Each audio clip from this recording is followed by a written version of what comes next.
Hi everyone, and welcome again to my audiovisual channel. My name is Gabriela Handal, and I'm a draftsman. And well, today I'm going to record, or I am currently recording. How do you word stuff? What ideally in the future would be a second episode and that I would be able to publish in the week. I kind of have the goal of, publishing 2 videos a week. One would be a podcast episode, and another one would be a demo like the previous week, or in this case, what I'm planning on doing right now. The video that I'm planning on doing right now is just like a monologue kind of video where I just muse about things that have been mentioned in previous episodes, for example, about different kinds of art subjects, and like this type of stuff. So yes, in this one, I want to reference or just muse about a couple of things that have come up in the last 2 episodes. The one with Daniel Maidman, which is episode 30, the previous episode, the most recent episode that I published, and the one before that with sculptor Brett Harvey, which is episode 29, the episode before that. And I also want to reference something that was asked to me in a written interview that I did with Abraham Surrey from Chile. That's in Spanish, and if you read Spanish, well, great. The page might have a translate button. I don't know, I didn't check. But anyway, if you're bilingual, you'll have no problem. And if you're not, well, I will talk about the thing here. So, as an overview, the things that I'm going to talk about are the following. The first one is hyperrealism, which is what I talked about, which is something that Abraham asked me in the written interview. He was like, hyperrealism or realism and why? That was the question. And then I basically wrote a short essay because I basically was ranting about it.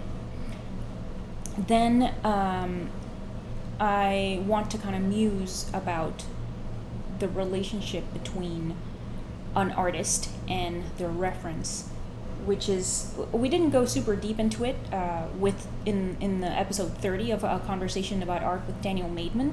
We only grazed, we went quickly over the we didn't go into the subject. It was mentioned, and he said how he does it, basically.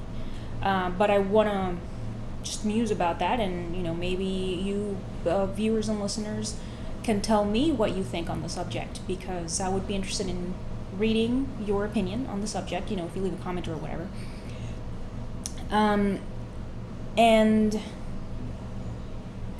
And the other thing is the separation is something that was referenced, and again, we didn't go super deep into it in the episode with Brett Harvey, the episode before Daniel Maidman, where we mentioned the separation of art from artist.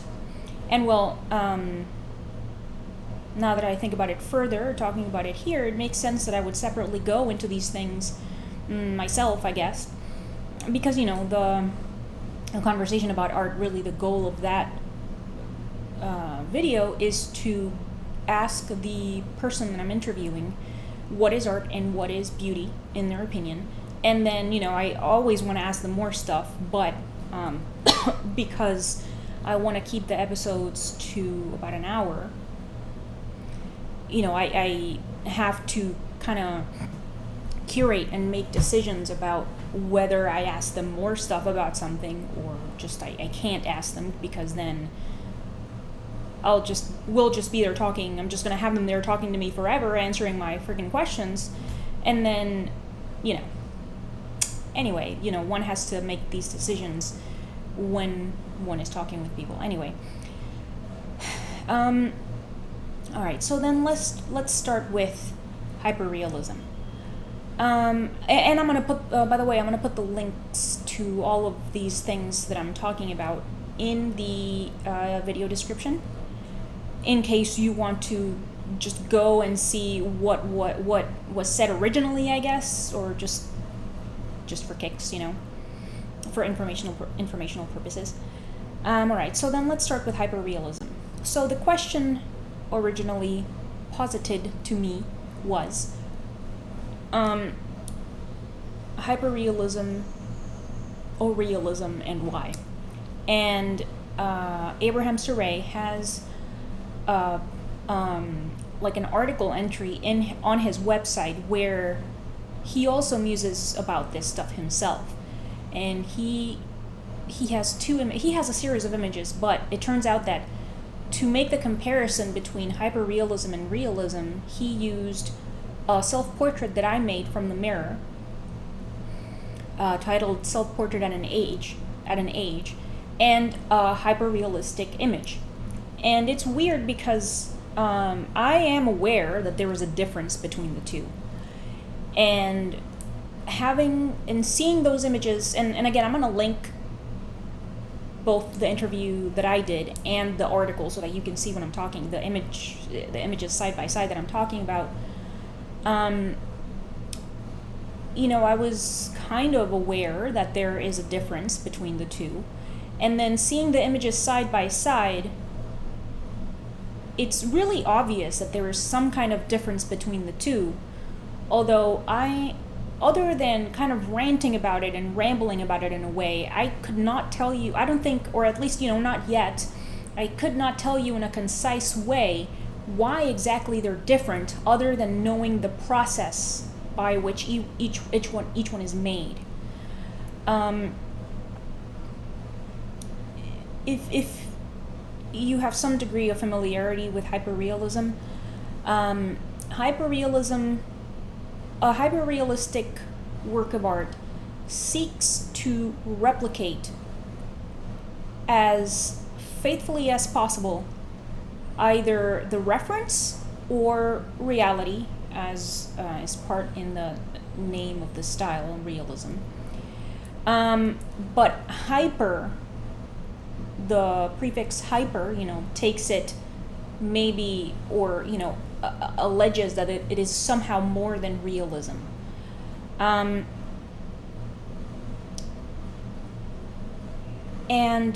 sometimes the artist,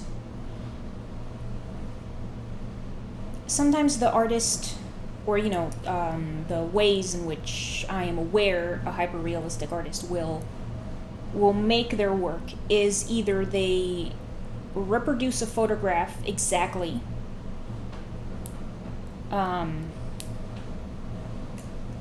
drawing, painting, sculpture, whatever it is, but just reproduce it exactly to the point where, if you cannot tell if you have the photograph on the one side and the image they made on the other and you can't tell the difference, that is kind of like they achieved their purpose. So the appearance of the photograph, what is conveyed in the photograph, the reference photograph, doesn't necessarily matter. But, sometimes I guess it does.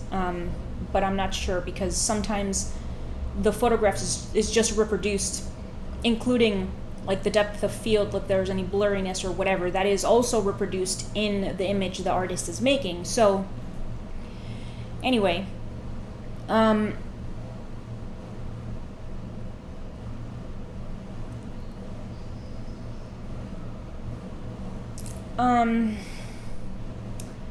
in terms of like the process of making a hyper-realistic image or sculpture, I'm not entirely sure whether there is freehanding or gridding or tracing or using a projector. Maybe all of them are.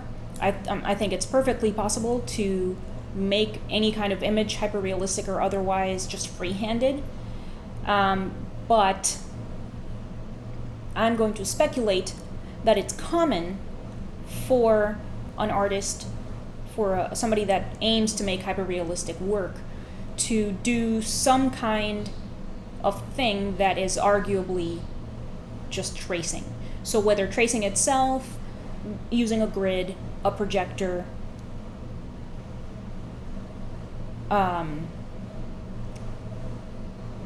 that's part of the, I associate that with making hyperrealistic work. And not that, obviously, those tools are not just used for hyperrealism. People that make quote-unquote regular realistic work will also use these tools, except that, if you have a live model, you obviously can't get away from, you're not hiding behind a grid or a projector or anything, if you're drawing from life. But anyway, this subject of tools for making work, I think I'm going to reference that as well again afterwards, because it reminds me of the thing about the relationship between the artist and their reference. But anyway, it depends. And I guess this is the point of view as an artist. I don't know if I'm able to kind of think as just a viewer, but maybe a little bit. I personally like to see the hand of the artist in the work. I don't like to see efforts of the hand of the artist being removed from the final image. And if you're just tracing or using a projector or something, even if you make it painterly with like painty looking marks and scratchy looking pencil marks, I suppose that's kind of like leaving the artist's hand in the work, but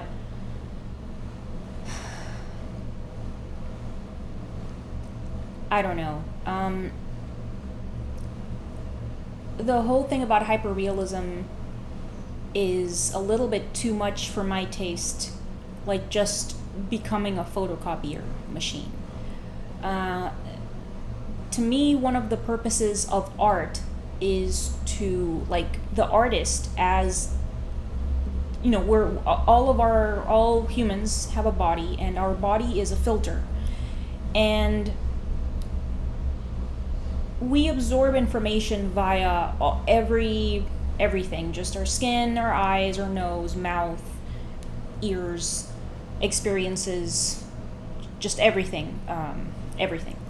And so in the case of an artist, when we make work, it is all of that information coming out after having gone through the filter of our body. And so it comes out via the hand and the pencil, the brush, or whatever. And it is impossible for the image that comes out to be exactly the same as it was when the person saw it with their eyes. And in my opinion, doing that on purpose, meaning trying to leave the image unscathed, meaning as if it did not go through a filter, is a waste of time, material, effort, everything.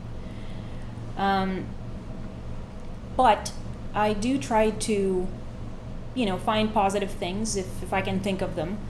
And in the case of hyperrealism, I still think it's cool, like especially in the case of analog media, I still think it's cool that we can do that. Humans can do that. Because, and I basically say the same thing in Abraham Saraiz's the written interview.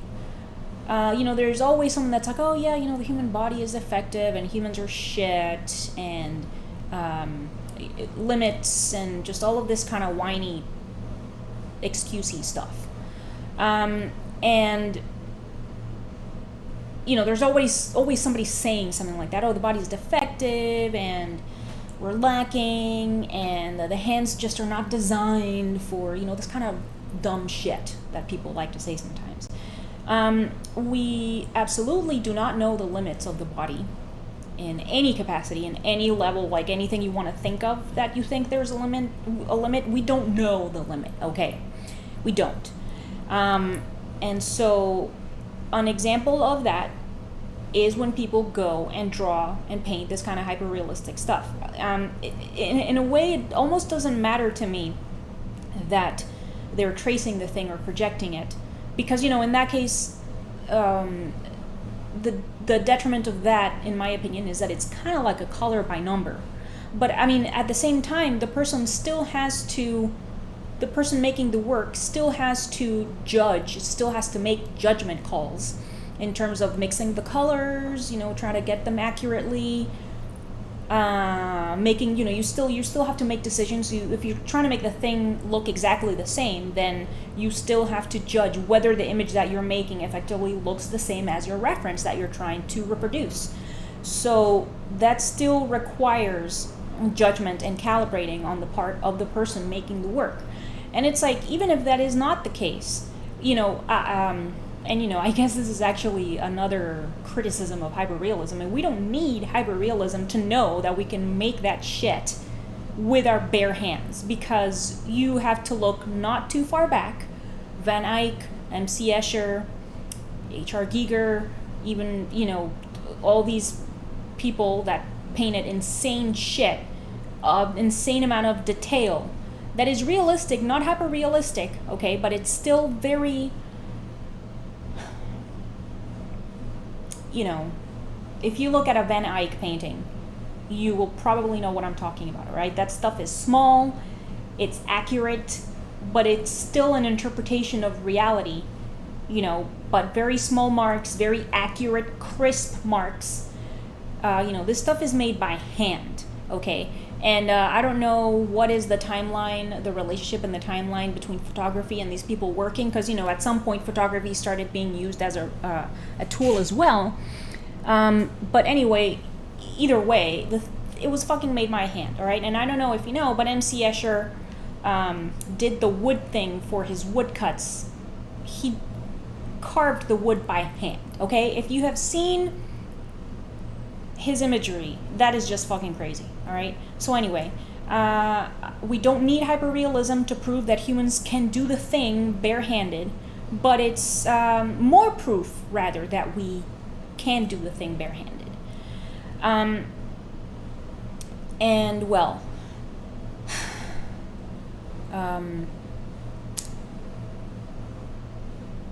I think that's it for hyperrealism for now. And alright, so the next one is separating the art from the artist. This came up while I was talking with Brett Harvey in episode 29 of our conversation about art. Why exactly was it that it came up? What were we saying? He didn't specifically name anyone, but he said something about some artists getting canceled or whatever for something in their personal life. I don't know if the artist was living. I don't know who he was talking about. But I know what he's talking about in general. Because whether the artist is alive or dead, it doesn't matter. They're getting canceled. Somebody is getting canceled as we speak. And, well, I'm gonna not get into my opinion about canceling, because I suppose it's not necessarily part of the subject, although I think it's a joke. I couldn't keep that to myself. I think canceling is stupid as shit. But in the subject of separating art from artists, there is a, I don't know how old debate. I guess I haven't really looked into it that much, but I'm aware of a couple of stances, at least, on the subject. I think the classic ones are, you do separate art from the artist. The artist's personal life or whatever is irrelevant in terms of appreciating the work they made. And the other one is that it is relevant. It tarnishes the art, allegedly tarnishes the art the person made. Music or visual art, whatever it is. It can't be, it's like, oh, I just can't see it the same way, or whatever. And, well, I guess this is one of the places in which I'm curious about what you might think, viewer, listener, what you might think on the subject.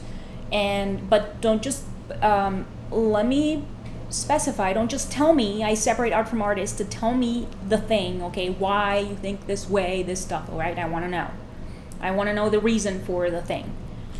Also in the Brett Harvey episode 29, I said that I don't care about an artist's personal life.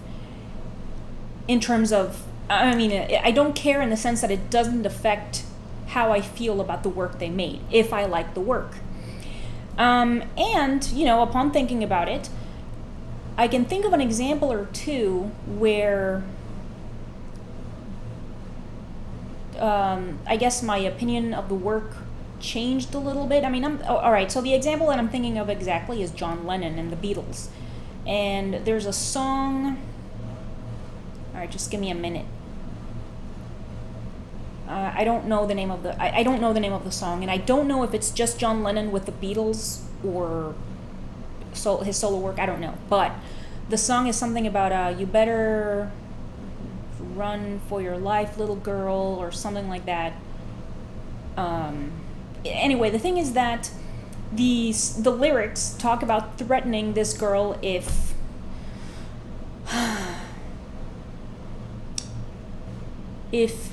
he sees her with another guy or something. I don't know. It's something like that. It's like threatening like that, And, I haven't done that much research about John Lennon because I don't care that much either about whatever he did or didn't do. I'm aware that there's articles and things about how he punched Yoko Ono or something and he was like neglectful with his son or something. I don't know. Again, I can't say that I care, all right? I'm not going to pretend that I care to look like I'm a fucking angel or something. But anyway, this song, I don't like the song that much to begin with. It's not like, I don't know, Woman, which I think is John Lennon's solo work, which I still like, by the way. And yeah, so like that is another example with the same artist that I still like the work. I don't care whether he punched Yoko Ono or not. I don't. What else? Oh, I think another classic example is Kanye West. He's alive, and Kanye West is, I don't know, I mean, like, again, I haven't done that much research on, like, his perception, not his own perception, the way people perceive him. I don't know if he is still, like, a villain, if he's still the guy that was mean to Taylor Swift, which, by the way, I kind of didn't care either when he did that. I just didn't. And I also didn't know of his work. I don't think I had listened to his work at the time when that happened. I don't even know when that happened. But anyway, the thing is that I love the hell out of Kanye West. I think he's a fucking genius. And when Jesus is King came out, I was done. It's just like, I don't know, if anything, it like added more layers to him. It kind of added dimension to him as a person. Because obviously Jesus is King is in contrast with like Jesus, which is very interesting, like as an artist.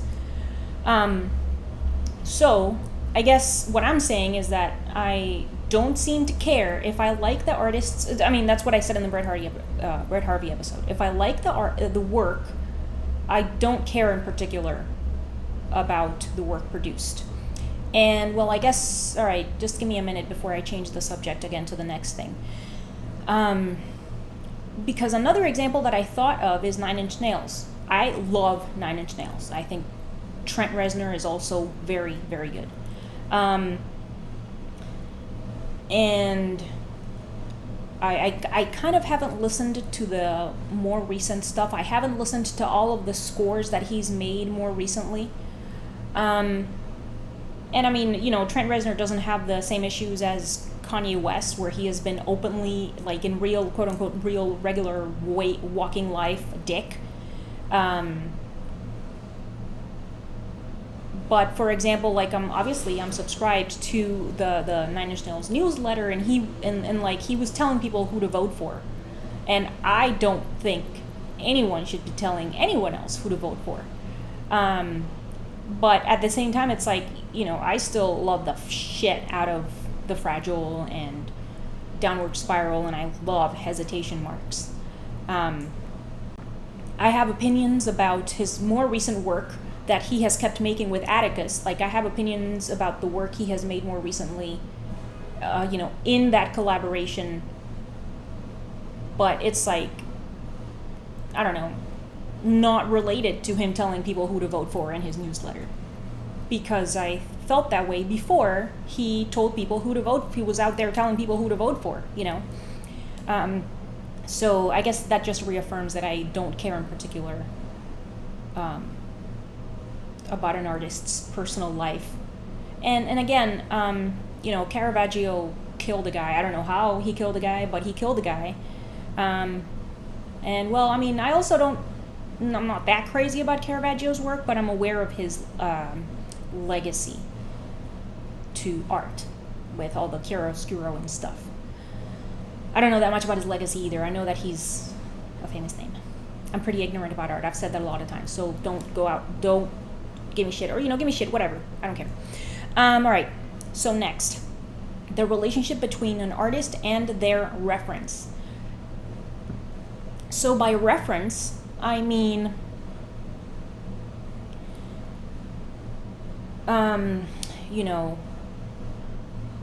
when you're drawing or painting something and you're looking at a photograph, or you're working from a living model, or both, or like an outside, like some kind of tool is used. That's very vague. When there's a photographer involved and a model involved, and well, this is in reference to Daniel Maidman's episode, because what he said was that he started thinking, he personally had some kind of moral qualms about using a photograph as a reference for his work, and he changed this by thinking of that relationship as a collaboration between him, the photographer, and the model that's being photographed. And so then this triad becomes like a collaboration, and that is how he became comfortable with using photographs for his work.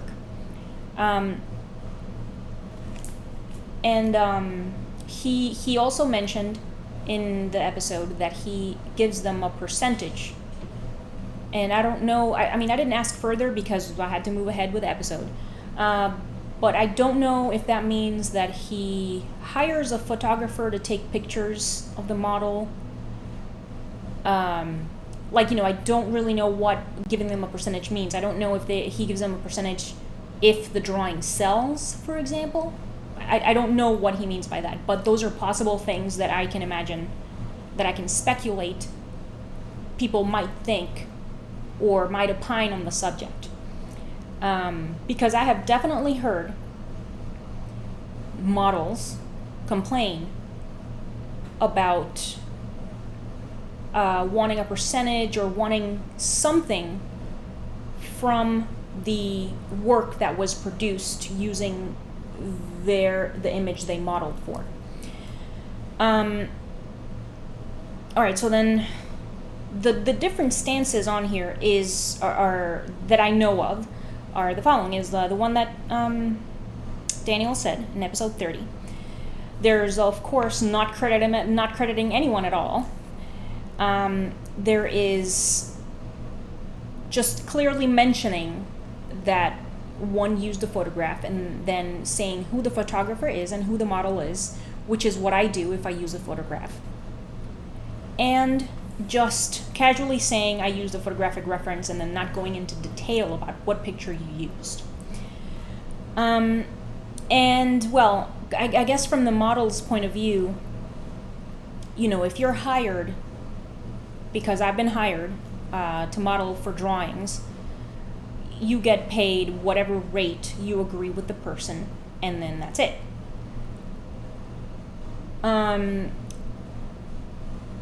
So I have that experience. I personally, when I make work, regardless of who took the picture, who the model is, or whatever, I always mention specifically who took the photograph, who the photographer is, whose picture I'm using, and if I know the name of the model, or if I find out the name of the model, then they also get mentioned. And that's the extent of the credit that I give.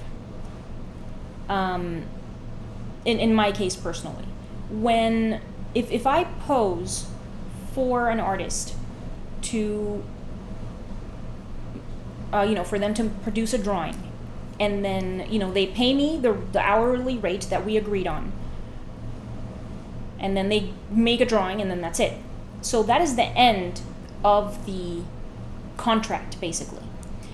If that person goes off and sells the work, that has nothing to do with me.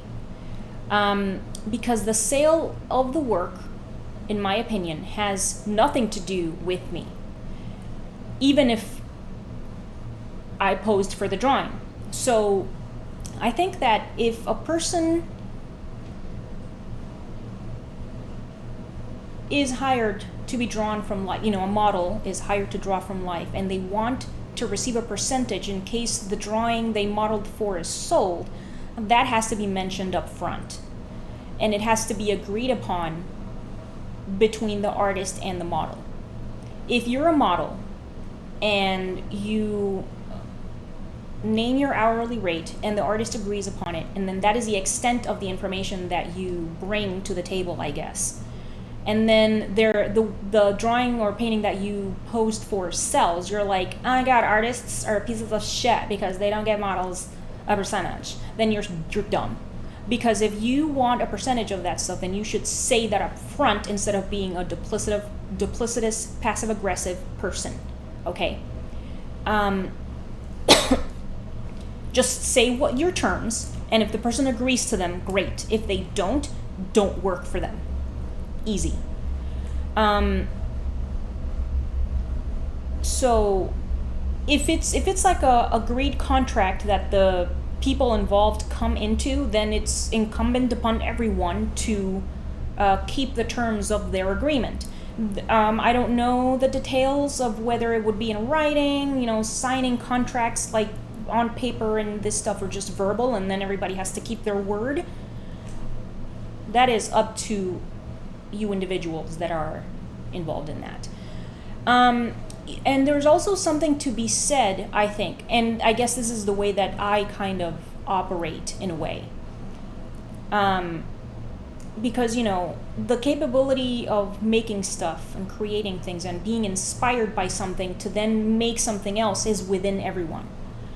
So if you have an inkling of how that works, then I think it's possible for you to see the absurdity of somebody demanding that you give them something for you happening to sell something that was maybe inspired indirectly by the appearance of that other person. It's not always that straightforward. It's not always a straight line. And like sometimes the image that one is referencing is not exactly reproduced. It's just kind of like, for example, lots of times I don't copy photographs. I just take certain things that I like from the photographs, and then the image that I make is really quite different from the photograph. And I could be referencing lots of things, so it's a gray area, and I don't think there can be necessarily like a standard in terms of that. Because also, and again, similarly to the hyperrealism thing and what tools an artist uses to make their work, everyone has their own personal ethics, work ethics, or work code or whatever, of like what is allowed, quote unquote. Because I think, I have referred to the art world as a chaotic cesspool often, which it's true. But at the same time, it's like, that is exactly how it should be. Like, I accept the chaotic aspect of it, okay? Because everyone is different and different things work for different people. And to the extent where you can, like, as I was saying a second ago, where you can say your terms and have the other person accept or reject them, it's like, that is about as much as you can do when it comes to creating stuff. So, all right, so another example with my own work, with my own drawings. Lots of times a person, they liked the drawing and they made not exactly like a master copy, but kind of. And then they post it on their feed. and they just tag me. And there's lots of cases where an artist's work was used just exactly the same for like a t-shirt or something, and the t-shirts are selling, and this artist, they didn't give permission for their work to be used that way, and there's legal battles and things on the subject and stuff. And well, again, that's a gray area because I don't know. I mean, I haven't done that much research on that subject specifically. I'm aware that it's, I do know that it's, like, again, a gray area. And, what does the reproduced image look like? All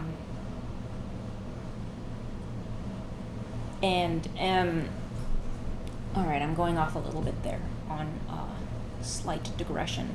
I think that's an extreme case. I don't know how many times that has happened.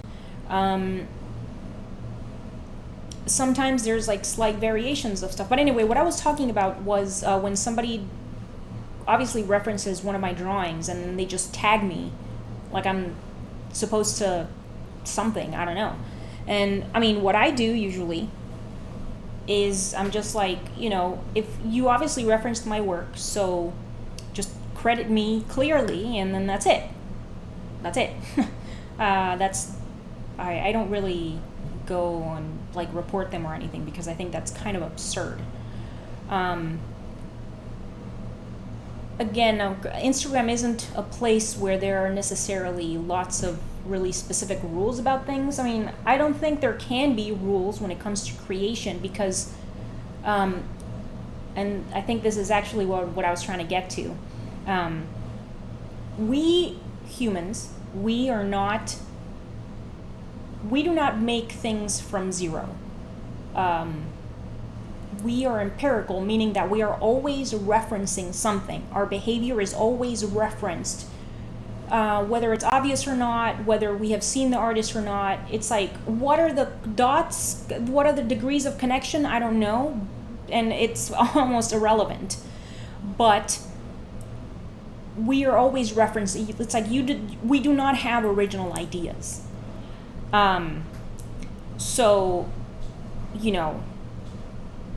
Alphonse Mucha influenced everyone. Sometimes it's obvious and sometimes it's not obvious.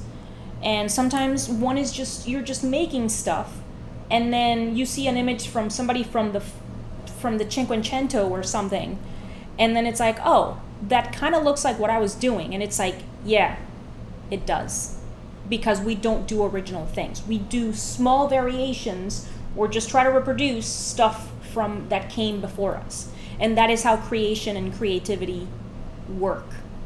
And so that is why it's always a gray area of,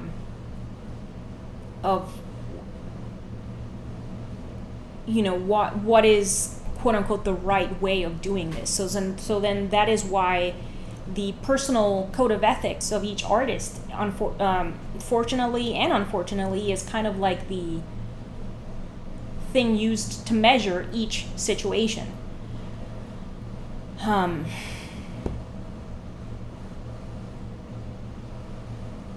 And also, this reminds me also of, I referenced it earlier, the procedure used by an artist for making something.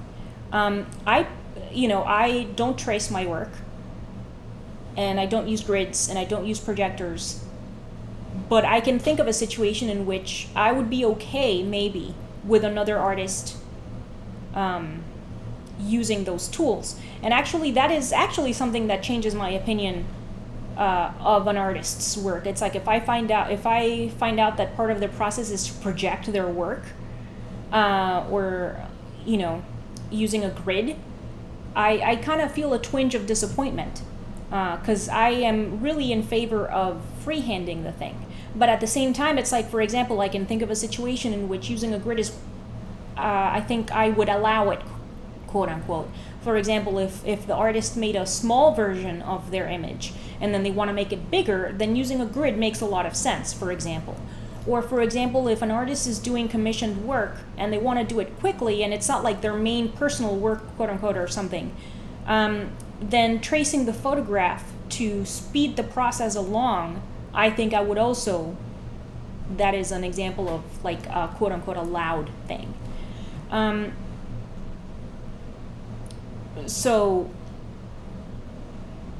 yeah, I mean, there's lots of views on the subject, and I want to reiterate that I'm curious about what your opinion is, a viewer or a listener or both, on all of these subjects or one of them, because these subjects are interesting and they have been debated over or discussed over for just a long time.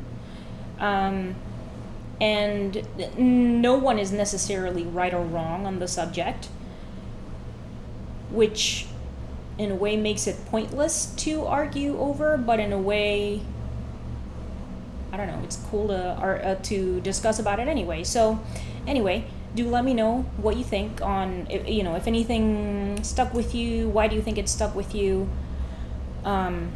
If you have a personal experience that you want to talk about, in the comments, do let me know. Share the video so that hopefully more people will chime in on the subjects. What else? Well, if you want to further support my audiovisual channel, sharing the video is of course helpful, so is commenting and liking. Subscribing is for sure helpful. I have prints for sale, I have drawings for sale, and I also have a tip jar if you want to support my audiovisual channel and my artistic work in general. The links for these 3 things and all of the conversations and interviews that I referenced in this video, everything will be linked in the description.